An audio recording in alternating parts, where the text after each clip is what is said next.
comedian David Boyle and I'm quitting alcohol. So I was about to start the podcast before and I realized my batteries were about to run out because this new microphone fucking gasses my fucking recorder, my batteries. And I lost the USB cord for it and I can't be bothered Googling fucking what cord it is. So I just chain smoked through the batteries. So I'm like, there's not enough juice to get me through this podcast. I'm going to have to go down to the store and get some fucking batteries. And I was like, yeah, I feel like a little bit of a fucking stroll. I've felt like absolute shit all day today. I got a blood test today. They came and took my blood because I'm doing a full fucking health check. I want to get my heart checked out, but apparently that dye they pump into you, you can be allergic to it. So you need to do a blood test to see if you're allergic or not. So I thought, why not just go the fucking whole hog? I'm looking at everything now. Minerals, vitamins, sperm count, fucking everything. And so they came first thing in the morning and took my blood. And my blood is black. It's like a syrupy, gluggy black. It doesn't look like healthy blood. I was actually thinking not long ago that I might start bloodletting. Like cut a vein in my foot just to get rid of some of my blood so I can produce some new fucking red blood. I need to get rid of that black fucking blood. And that's not even a joke. I've YouTubed bloodletting.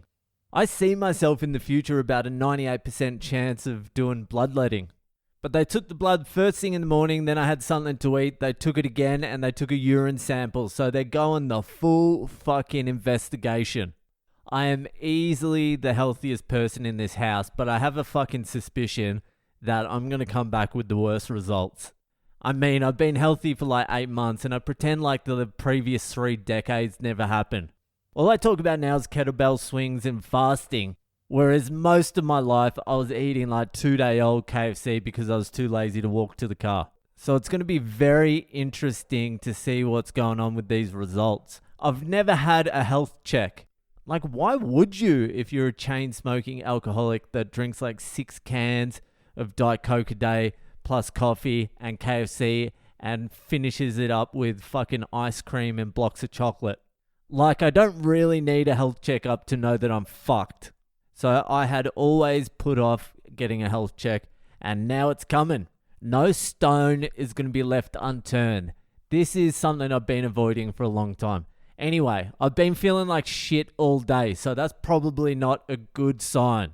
What was it I was talking about before? Why did I bring that up? Oh yeah, I needed to get batteries and I was like, I'll go for a walk. I feel like shit. It would be good to get some nice polluted poisonous air outside. And then just as I was about to leave, it started to rain and I'm like, fuck it, I'll drive down. So I jump in the car and it's fucking pissing down, but the shop's only fucking like 500 meters down the road. So I'm cruising along and my eyes are a little bit fucked in the dark. My eyesight is still sharp as fuck, but in low light, I can't see a lot anymore. And plus it's raining and the wipers and that aren't very good on this fucking little Suzuki Swift and the windscreen's a little bit fucked. So there's a lot of elements involved here. So anyway, I'm driving down to the iMart. That's me fucking local. That's where I get me fucking pumpkin seeds, me cashews, me almonds, me batteries. So I get close to the store and I can see that there's no parking out front of the store. But on the other side of the road, there's heaps of parking. So I was like, I'll just bang a fucking Yui and I'll park on the other side of the road. So I indicate like a responsible fucking driver. I check my right side mirror. At least that's what I told my wife. I didn't check it at all because there was a car coming in the opposite direction and I wanted to beat that car.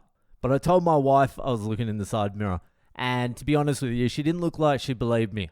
So I've indicated I haven't really slowed down. I think that was my main problem. And also, I got told that the right indicator is not working. So that's also not my fault. So I didn't really slow down. And I was thinking to myself, I'm like, there's no way someone's on the inside of me. There's no fucking way. They would have to be on the other side of the road.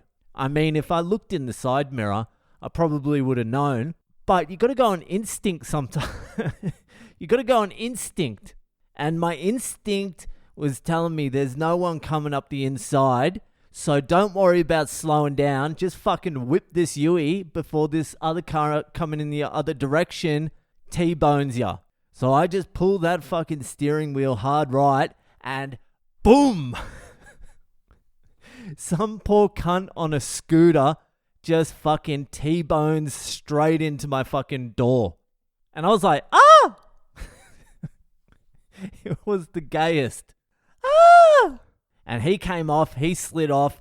The traffic is building up. That car that was going to T-bone me almost T-boned me. I open the door and look at the guy. He's just shaking his head. He's not liking me at all, this guy. And he especially wasn't liking me when he noticed I was a whitey. So I keep the door open and I'm like, sorry, man. Like, I didn't even get out of the car. I'm like, sorry, mate. I was indicating. What the fuck were you doing up the inside? Why were you coming up the inside? And then I shut my door. I parked the car. I'm like, fuck, I better go see this cunt. And he had dragged his scooter to the other side of the road.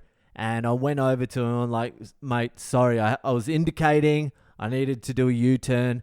And he's like, you just cut so fast. And I'm like, I was indicating. But apparently the fucking back indicator's not working. So it would have looked like a psychotic move without an indicator. Even with an indicator, it's a little bit of a psychotic move in India. So I was just like profusely apologizing. And like whenever something like that happens in India, there's a crowd in an instant. Like a fucking cricket crowd. And I was like, I don't want this to turn aggressive. I've got to stay confident. The guy was like, he wasn't happy, but he also didn't know how to play it because I'm like a big Westerner dude. If it was an Indian, he would have just started fucking launching at him. But he was unsure of which way to fucking play it. So I'm like, mate, I'm sorry. I went full Australian as well. I was like, mate, I'm fucking sorry. I was fucking indicating. I wanted to chuck a Yui. I didn't know you were fucking coming up the inside, cunt. But luckily, I took some extra cash down because I didn't know how much the batteries were going to cost. I'm like, mate, do you want some money? And then he was saying like, sort of, no, he doesn't want any. And I was feeling bad, to be honest with you. I was like, that's probably somewhere around the 80 towards the 90% my fault. And his bike looked a little bit damaged. So I'm like, all right, do you want some money? I'll give you some money. And I peeled off a couple of 500 rupee notes, which is about $10 Australian. Gave him $1,000, $20 Australian. He was happy. I was happy. I walk into iMart, my fucking local, and now they all hate me. They're like, what were you doing? I'm like, I was indicating. They're like, no one looks at indicators in India. What were you thinking? You cut across? I'm like, I needed to do a U-turn to get into the fucking park so I could come here and buy some batteries.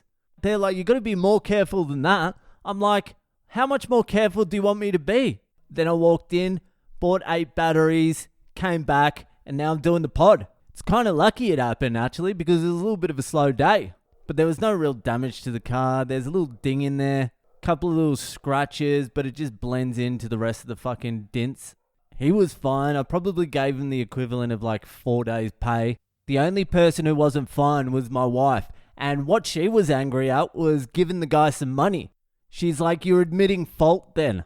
She's like, that's not how it works in India. You stay there and you fucking argue it out. And I'm like, hey, that's all right for you. You two can have a fucking argument in fucking Indian, Canada. I'm some white guy. They're going to blame me 100% no matter what, even though it was like 80 to 90% my fault. I need to be in and out. Plus, I don't have a fucking license. But she was like, you gave him way too much money. And I was like, I would have given him all the money I had on me if I didn't have to buy batteries and do my podcast. So anyway, the car accident saved the podcast today. It was also meant to be Boyle Breaks history today, but I'll do that tomorrow. Or not. Or I won't. I don't know. We'll just see what happens. Anyway, that's it for tonight. If you're enjoying the podcast, share it around with your friends, and I'll see ya the fuck later.